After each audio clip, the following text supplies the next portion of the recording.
L'évangile de Jean, le chapitre 2, les versets 1 à 12. L'évangile de Jean, le chapitre 2, les versets 1 à 12. Nous lisons. 3 jours après, il y eut des noces à Cana en Galilée. La mère de Jésus était là. Jésus fut aussi invité aux noces avec ses disciples. Le vin ayant manqué, la mère de Jésus lui dit, ils n'ont plus de vin. Jésus lui répondit, femme, qu'y a-t-il entre moi et toi? Mon heure n'est pas encore venue. Sa mère dit au serviteur, faites ce qu'il vous dira. Or, il y avait là 6 vases de pierre destinés aux purifications des Juifs et contenant chacun 2 ou 3 mesures. Jésus leur dit, remplissez d'eau ces vases. Et ils les remplirent jusqu'au bord. Puisez maintenant, leur dit-il, et portez-en à l'ordonnateur du repas. Et ils en portèrent. Quand l'ordonnateur du repas eut goûté l'eau changée en vin, ne sachant d'où venait ce vin, tandis que les serviteurs qui avaient puisé l'eau le savaient bien, il appela l'époux et lui dit, tout homme sert d'abord le bon vin, puis le moins bon après qu'on s'est enivré. Toi, tu as gardé le bon vin jusqu'à présent. Tel fut à Cana en Galilée le premier des miracles que fit Jésus. Il manifesta sa gloire et ses disciples crurent en lui. Après cela, il descendit à Capernaum avec sa mère, ses frères et ses disciples, et il n'y demeurèrent que peu de jours. La parole de Dieu demeure éternellement. Prions le Seigneur. Seigneur notre Dieu, nous sommes devant toi ce jour une fois de plus pour écouter le message que tu veux nous transmettre à travers ce texte mystérieux pour nous. Viens toi-même nous parler. Au nom de ton Fils, Jésus-Christ. Amen. Chers frères et sœurs dans le Seigneur, les temps sont devenus durs. Dans la majorité des pays dans le monde, comme ici en France, la vie est devenue difficile pour les gens. Les choses sont si dures que les uns et les autres attendent un miracle. D'autres même appellent le miracle. Il faut que quelque chose se passe. Chacun attend de voir quelque chose venir qui pourra apporter une amélioration de sa situation et de la situation d'une manière générale, une amélioration de la vie.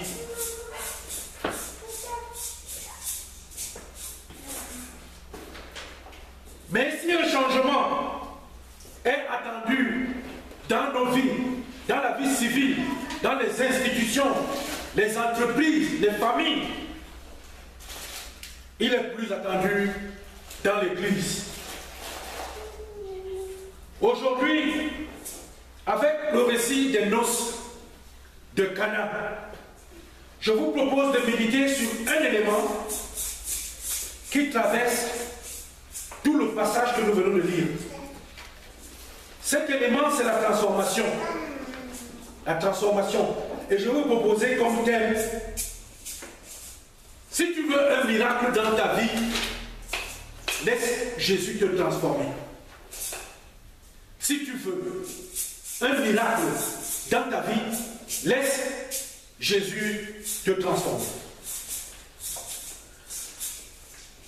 Plusieurs détails ressortent de ce texte. Le premier détail d'abord, c'est les noces et l'histoire des invités. 3 jours après, il y eut les noces à Cana en Galilée.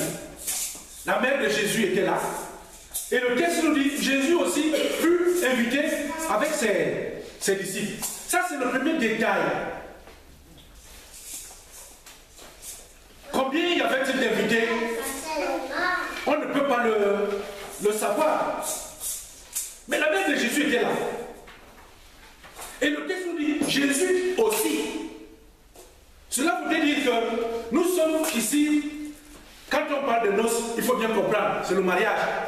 C'est le mariage. C'est un mariage. Parler de noces, c'est les épousailles chez les Juifs, comme aujourd'hui. Et ce détail nous ressort ici quelque chose qui est donc vieux comme le monde. Ça veut dire que pour entrer dans un mariage où il faut être invité. Parce que c'est les époux qui appellent, n'est-ce pas, ici les gens à venir dans leur intimité pour partager quelque chose avec eux. Ils sont invités. Donc Jésus aussi a été invité. Et il est venu avec ses disciples.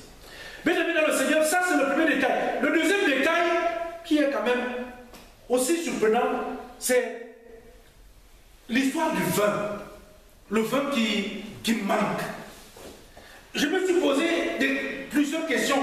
Est-ce que c'était quelque chose de vital si le vin manque? Est-ce que c'est quelque chose de vital? Est-ce que le manque de vin peut faire souffrir les invités? S'ils ont soif, est-ce que s'il n'y a pas le vin dans cette fête, est-ce que ça va menacer leur vie? La réponse est quand même non. On ne meurt pas parce qu'on n'a pas bu du vin. Mais quel est le problème donc? Le problème du manque de vin, c'est le problème de la joie dans le mariage. Parce qu'en fait, le vin, ici, non seulement il faut qu'il y en ait pour mettre les gens de bonne humeur pour que la fête se passe bien, mais de l'autre côté aussi, il y a aussi la réputation de celui qui a invité. Parce que si vous allez à une fête, on retient que la fête s'est bien passée au nombre de bouteilles qui se sont cassées et des gens qui sont tombés à droite à gauche parce que ça s'est bien. On raconte que vraiment on était là-bas. C'était bon. Donc il y avait la question de la réputation, n'est-ce pas, de celui qui avait invité, et il y avait également ce côté où il faut de la joie. Donc, le problème du manque de vin, qui est un détail, devient donc maintenant intéressant. Parce que ce n'est pas s'agit pas simplement de résoudre un problème physique, un problème visible. Mais bien aimé dans le Seigneur, il touche également ici là une dimension sociale. Parce que lorsque quelqu'un invite, c'est toute la société qui arrive. Les gens qui arrivent viennent ici et là. Ils aimeraient quand même trouver que celui qui a invité est en capacité de recevoir. C'est aussi un problème social. Il fallait donc obligatoirement qu'il y ait du vin. Il ne fallait donc pas que le vin manque. Je vais venir maintenant, bien aimé dans le Seigneur, sur le plan symbolique. Nous sommes dans l'évangile de Jean. Lorsqu'on parle ici du vin qui manque, on est dans l'évangile de Jean. L'évangile de Jean dans le Nouveau Testament est un évangile où il y a une contestation permanente qui touche ici là le judaïsme. Le peuple juif est touché de part en part dans le texte de l'évangile de Jean. Pourquoi? Parce que on a comme le sentiment que l'auteur de l'évangile veut remettre en question ici la suffisance du peuple juif, parce qu'il croit que c'est lui le peuple de Dieu. Alors il se suffit. Mais non, pour démontrer qu'il y a une insuffisance, nous nous retrouvons dans le texte avec 6 vases. Le chiffre 6 est un chiffre incomplet. Pour le peuple juif, cela voulait dire que vous ne suffisez pas. Parce que le bon chiffre, c'est le chiffre 7. Puisque Dieu a créé le monde en 7 jours, on estime qu'avec le chiffre 7, c'est la plénitude. Ça veut dire que là, c'est complet. Mais le peuple, une relation qu'on appelle l'alliance. L'alliance de Dieu avec le peuple voudrait que Dieu est l'époux. Et il est parfait. Mais sa fiancée qui est le peuple elle est parfaite. Et donc, au cours des noces qui vont se dérouler, normalement, si le vin manque, cela veut dire que le peuple juif, à travers ses différents membres, prouve réellement qu'il n'est pas encore à la hauteur de son alliance avec Dieu.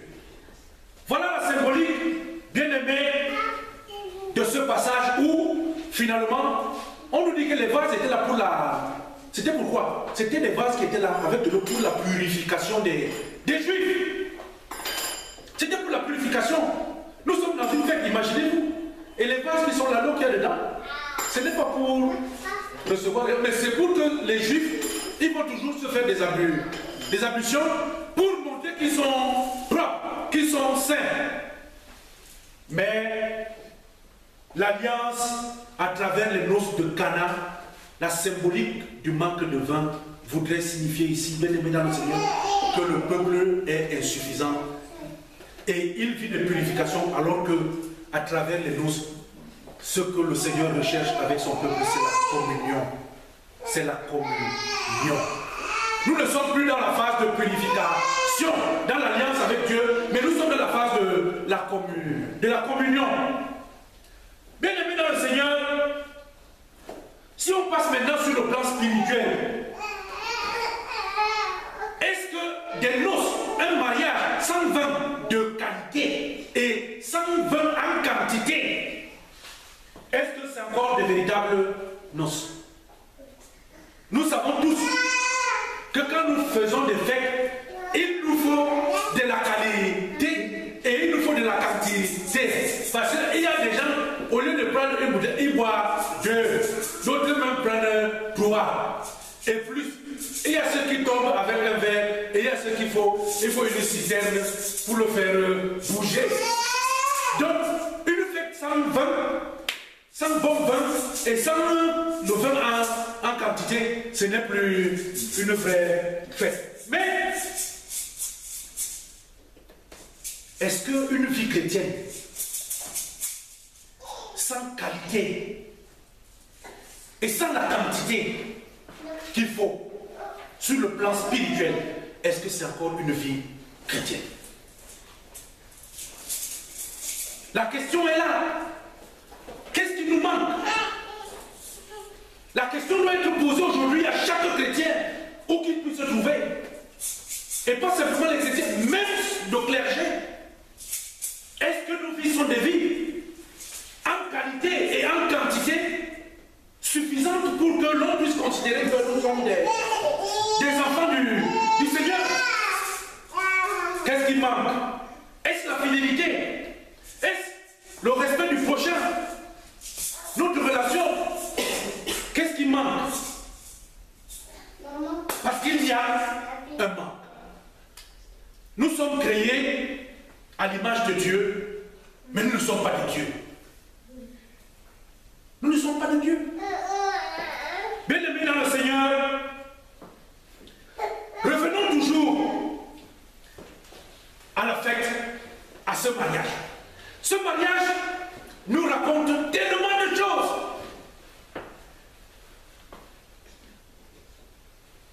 Les époux sont là où ils sont. On ne nous parle des époux que pratiquement à la fin. À la fin.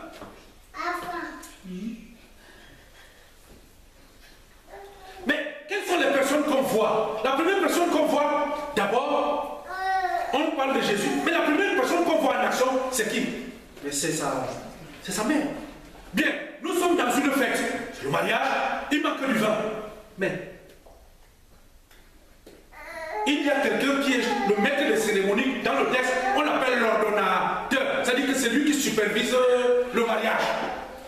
il supervise la bouffe, il supervise également la boisson.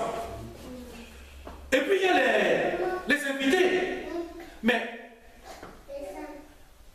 pourquoi c'est Marie qui prend la parole? Pourquoi c'est la mère de Jésus qui prend la parole? Bien-aimés dans le Seigneur, quand nous sommes dans le monde, que ce soit l'église, que ce soit dans une famille, que ce soit dans un lieu de service, il y a des situations qui peuvent surgir. Mais qui a qualité pour prendre la parole, pour essayer de faire en sorte qu'on pallie à un manque? Parce que dans le texte, il est bien question d'un manque de vin. C'est le vin qui a manqué. Tous les invités qui étaient là, il y en a certainement qui ont vu qu'il manquait du vin. Mais ils n'ont pas réagi. Ils n'ont pas parlé. Dans l'église, dans la société, il y a des gens en face des situations qui existent, qui préfèrent garder le silence. Mais regardez l'acte de Marie, en tant qu'elle va s'adresser directement à Jésus pour lui dire ceci. Ils n'ont plus de vin. Il y a problème. C'est-à-dire qu'il y a un problème. Regardez la démarche de Marie, mais c'est magnifique. Marie, elle ne s'adresse pas à l'ordonnateur, au maître de cérémonie, non. Elle ne s'adresse même pas à un autre invité pour lui parler, non. Elle ne s'adresse non plus aux époux, non. Marie s'adresse à qui? Elle s'adresse au Seigneur. Elle voit qu'il y a un manque, mais elle s'adresse au Seigneur pour lui dire, ils n'ont plus de vin. Bien-aimé dans le Seigneur, si tu veux avoir un miracle, si tu veux voir le miracle dans ta propre vie, il faut laisser Jésus faire quoi? Te transformer. Laisse Jésus te transformer. Jésus va répondre. Et c'est magnifique, parce que quelque part, le fils avec la mère, il ne répond pas maman, non. Il ne s'adresse pas, il ne l'appelle même pas par son prénom, non. Il appelle femme. Il appelle sa mère femme. Voilà la réponse. Comme si il y avait une sorte de rejet, ou alors le Seigneur pose tout de suite la distance qu'il y a entre lui en tant que fils de Dieu et sa mère. Est-ce que Marie s'est trompée en s'adressant à Jésus? Non. Une mère connaît son enfant. Parce que Marie n'oublie pas que l'ange était venu la voir en lui disant que l'enfant que porte c'est Emmanuel. Il faut... Elle était dans la terre, le Seigneur l'a rassurée par un ange pour lui dire, c'est mon fils. Elle sait, au moment où donc les époux invitent Jésus, elle, en tant que mère de Jésus, elle sait qui est là. Mais les époux, peut-être qu'ils ont aussi invité comme ça, sans même savoir qu'ils ont appelé le Seigneur dans leur maison. Marie va refuser d'humilier les époux. Elle ne veut pas que la cérémonie se gâte. Chers frères et sœurs dans le Seigneur, non seulement elle s'adresse à Jésus, mais tout se passe dans le secret. Le mot secret a une importance capitale dans la vie du chrétien. Et nous voyons à plusieurs reprises dans les autres textes évangéliques que le Seigneur, dans tous les actes qu'il a eu à poser, a toujours recommandé que l'on ne dise, il ne faut pas aller dire. Il veut toujours que ceux qui posent son acte, que les gens gardent cela dans le secret. Et ici, nous sommes dans le premier miracle que Jésus va opérer. Nous sommes au cœur du secret. Parce que la véritable transformation ne se fait pas en plein jour. Elle se fait dans le secret. Bien-aimés dans le Seigneur, regardez comment il appelle ses disciples. Il leur demande d'agir. Ça se passe derrière. Ni les époux, ni les autres invités, ni l'ordonnateur. Personne n'est au courant. Ça se passe dans le secret. L'eau est transformée en vin. l'eau est transformée en vin. Si nous voulons que nos vies soient des vies différentes, si nous voulons voir le miracle se réaliser dans notre vie, il faut laisser Jésus nous transformer dans le secret.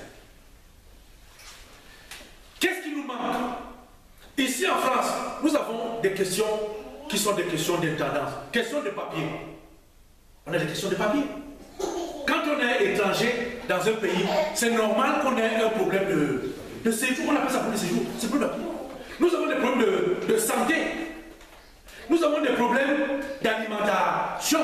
Je dis souvent que nous avons des problèmes de lit. Problème du lit. À celui qui ne sait pas, quand tu t'en vas quelque part, si tu ne peux pas dormir sur un bon lit, ça ne va pas. Il y a. Nous avons des manques.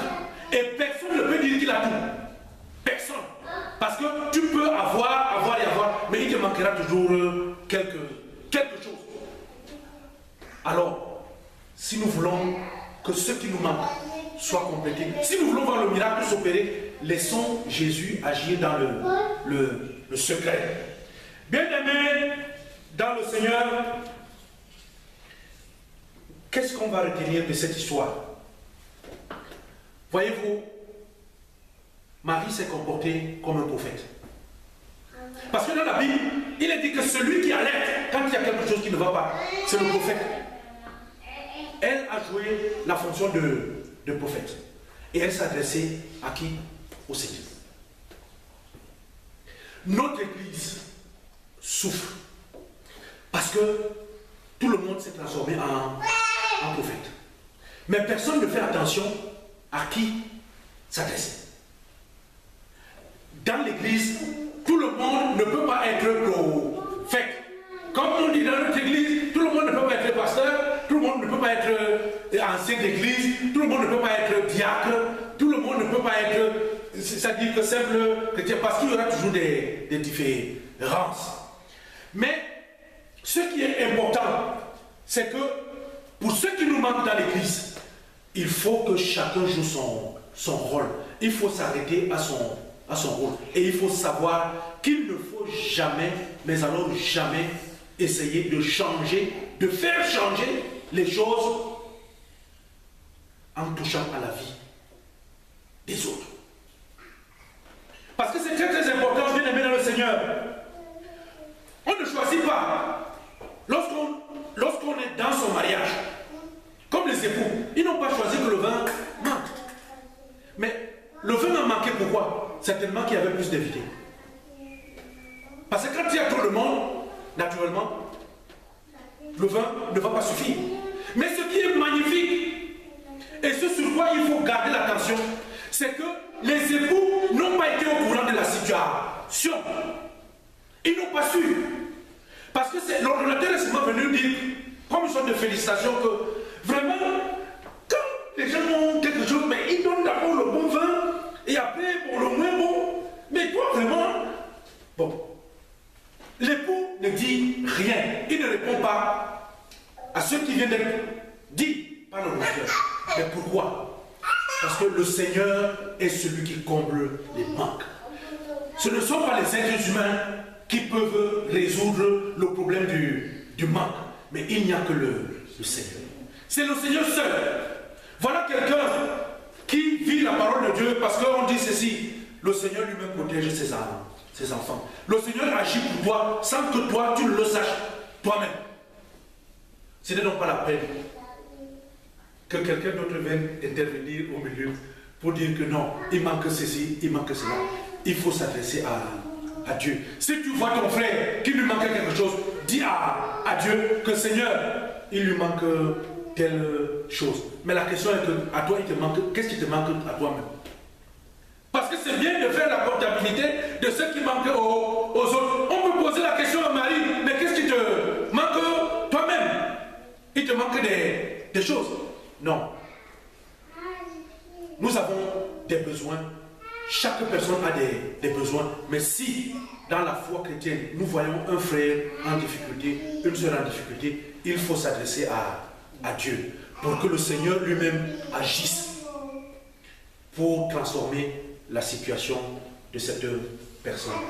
Bien-aimés dans le Seigneur, je vais m'arrêter là en demandant aux uns et aux autres de laisser le Seigneur nous transformer dans le secret, sans bruit. Laissons Jésus nous transformer. Alors, nous aurons le miracle de voir que ce qui nous manque, nous l'avons reçu. Amen. Si tu veux un miracle dans ta vie, laisse Jésus te transformer. Prions le Seigneur. Éternel, notre Dieu, nous venons une fois de plus ce jour écouter ta parole à travers ton serviteur. Cette parole est édifiante et nous interpelle tous autant que nous sommes. Nous demandons que ton Esprit Saint vienne à nous pour nous aider à bien comprendre ce message et à le véhiculer vers ceux-là qui n'ont pas pu le suivre en direct comme nous. Éternel, pour ton serviteur qui nous a transmis ta parole, ne permets pas qu'il reste vide. Reste avec lui dans ta parole et continue à le soutenir dans l'action d'évangélisation qu'il mène en ton nom. Nous ne sommes pas méritants de ta parole, mais pourtant, toi, tu nous la donnes en